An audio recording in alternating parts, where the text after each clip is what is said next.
In this video, I will solve your doubts about how to use a Visa gift card on GeForce Now and whether or not it is possible to do this. In this video, I'm going to be talking about the membership payment methods that you have available if you want to acquire a GeForce Now subscription and how to check if your specific Visa gift card can be used.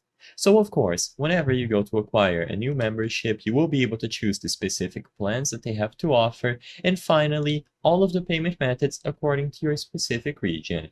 Now, while the payment methods might differ from region to region, you will still be able to find credit or debit card and PayPal across most regions. So these are going to be the two main ways of setting up a GeForce Now Priority membership. However, you will notice that there is no option to choose a gift card specifically.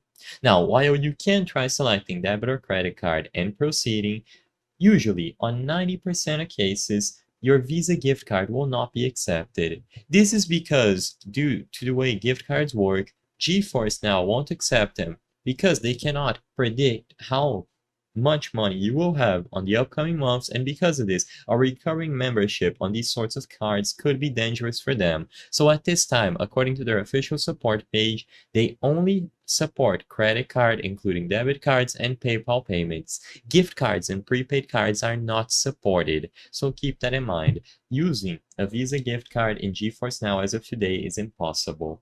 The purpose of this video is not to spread misinformation, but let people be aware about the limitations of a Visa gift card and why GeForce Now will not accept them. If this video cleared up any questions that you had, please be sure to leave a like and subscribe for more very easy tips. Thank you for watching.